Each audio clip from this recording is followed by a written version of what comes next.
What is going on YouTube? It's your boy Spanko, and today we're back on ETCO Pro and we are showcasing our Orcust deck profile post ETCO. Now this is more or less pure Orcust. Obviously you see the scrap engine here, but more or less pure Orcust, and it's a combo variant that pretty much wants to make really strong boards and then summon your Dragon Buster first turn. So now you're going to be locking your opponent out of their extra deck and then playing something like an IP Masquerena and whatnot to make plays on your opponent's turn. Obviously it's the same thing as Orcust has always done, play on your opponent's turn and lock your opponent out of like making plays essentially. So that's what this deck has always done. We're back to doing that, mostly because of this new card, mekk-knight Orcust Girsu. Card's insane. But before we get into this video, if you guys like these ETCO Pro deck profiles, let me know in the comment section down below. I personally like this format right now until we get real Yu-Gi-Oh back. This is the best way I can see, but if you guys have any suggestions, let me know. And like always, if you guys like this video, like the video and subscribe to the channel. 10K is the goal for 2020. We can make that happen. So first things first, onto the deck profile. We are playing one Gizmek Orochi. I think it's still standard. I think it's still one of the best cards in the deck. It's something that you can play on your opponent's turn. It's also a pop.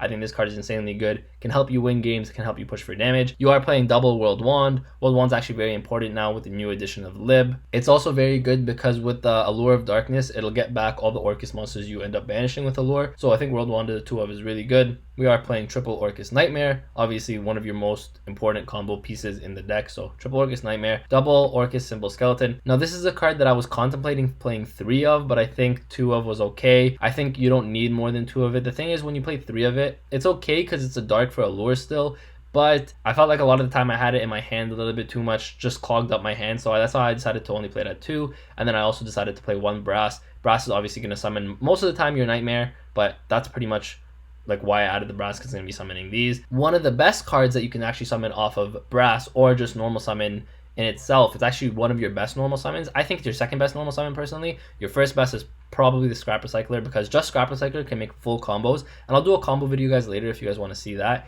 but Scrap Recycler is insane. Mekk-knight Orcust Girsu with Brass Bombbeard is so strong. So if you guys don't know what this card does, if this card is normal or special summon, send 1 Orcust or World Legacy card from your deck to the graveyard.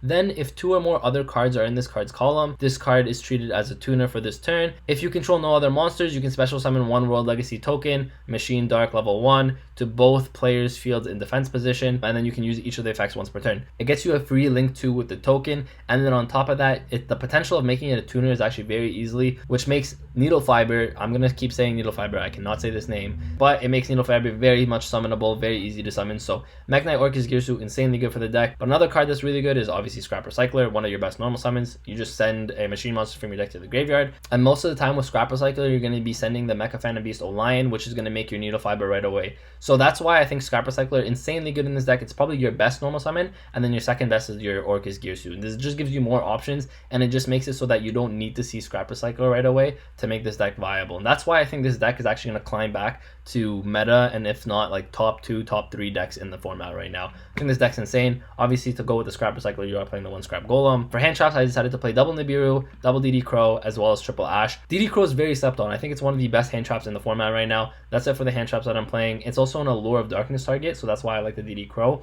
Nibiru obviously has always worked really well with Orcust, because if you activate Nibiru and then chain your Nightmare, for example, once Nightmare resolves, you actually can't summon the Nibiru, so your opponent won't get a token, but it's going to try to resolve as much as possible, which means it's going to Nibiru your opponent's board on their turn. It'll Nibiru your opponent's board, and then on top of that, you'll still get your plays going off. That's why I think Nibiru is very strong, and it's always complemented Orcust really well. So that's it for the hand trap lineup. Then for obviously the Needle Fiber engine, we are playing the 1 Lion as well as the 2 Gen Synchrons. I'm pretty sure these are like the standard ratios for the Needle Fiber engine, so that's why Jet Synchron's obviously a really good card as well in itself, so that's why Jet Synchron's at 2, and then 1 Lion. And then lastly, we are playing 1 Dragon Buster. Now this card I was back and forth with. It is kind of a brick in the deck, and it is kind of your only brick in the deck, but being able to summon this off of Union Carrier is so huge, because sometimes if you can end on your regular Orcust board plus a Dragon Buster, being able to lock your opponent out of their extra deck essentially is kind of like a Winda play, but a little bit more, it's more consistent than Winda for sure, because you don't need the Instant Fusion or the Shadal engine in this,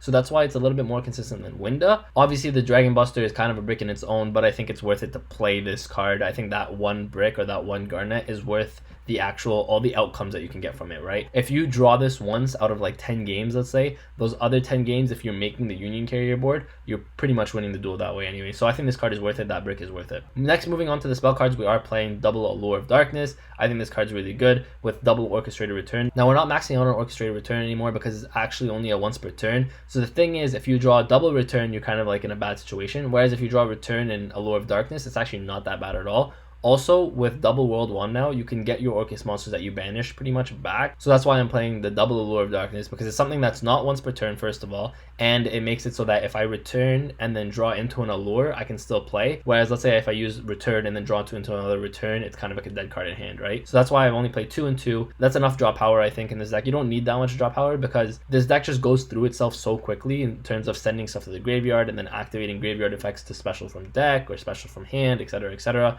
That's why I think this is really good. Next, you're playing the one Foolish Burial, pretty standard in Orcus. I mean, it's one of the best cards. You can foolish any Orcus monster or your Gizmak and you're in a really good spot. One Monster Reborn, just generic card. It's an extender as well, but you're also playing one World Legacy Succession. Now, I kind of decided like I was only going to play one of this. You could play 2 of this because Lib searches it. If you end up drawing into one, then pretty much you can activate the Lib effect to like search a second one. But the thing is, it is only once per turn. So if I end up drawing into one, searching the second one's not that important for me anyways. That's why I decided to only play the one World Legacy Succession. If I see it, I see it. If I don't see it, Lib is going to get me to it mid combo anyways. So that's why I think it's really good there. Double Cosmic Cyclone, I just thought I needed back row removal. If you guys have something like Lightning Storm, honestly, like by all means play Lightning Storm because it's really good, but I thought Cosmic Cyclone, I just needed some kind of back row removal. If you guys want to play like triple of this, you guys can maybe cut down on the DD Crows. DD Crows is kind of like my own tech, but I think it's really good in this deck. I think it's a dark, which is obviously very good for Allure. It's very underrated in this format. Being able to DD Crow, let's say your opponent's Miscellaneousaurus, so they can't go to the Argosaurus.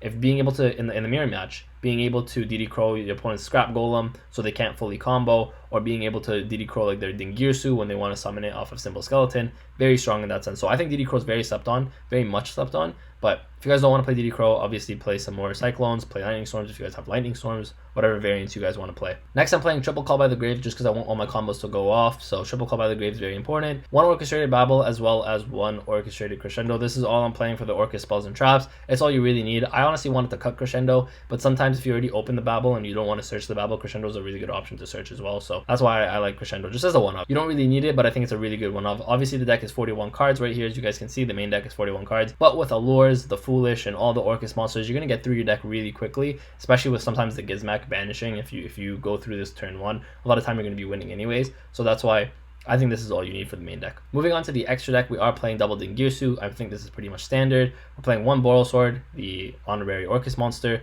one Apollo, because you can actually make Apollo on your opponent's turn a lot of the time, and it's actually really easy to do that. And with like 2 to 3 negates, you can do this, so it's really good and really strong. One Longirsu, one Unicorn, one Lib, triple Galatea. So here's the thing with triple Galatea. You guys could actually maybe cut it down to 2. I personally like 3 because I noticed myself going to 2 turn 1 really often. So that's why I decided to play the third. But technically, if you guys want, as you guys can see, I'm not playing a Nightmare Phoenix. So if you guys wanted to cut 1 Galatea for a Nightmare Phoenix, you can do that as well. But I am maining the Cosmic Cyclones. So that's why I didn't really want to put the extra deck spot into Phoenix. Even though Phoenix is very strong, don't get me wrong, I just decided to play the third Galatea instead.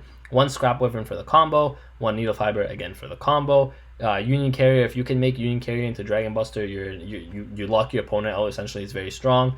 IP Masquerena is another honorary Orcus monster, really, if you think about it. IP Masquerena is pretty much what you're always going to be trying to end your board on. And then one Link Karibo, because Brass Bombard, it goes into Link Karibo. Technically, DD Crow goes into Link Karibo if you need to, but a lot of the time you're going to be using the token that Girsu gets you for Link Karibo because it's a level 1 token. So that's it for the deck profile. If you guys enjoyed the deck profile, if you guys have any suggestions that you guys would like to make, obviously let me know in the comment section down below.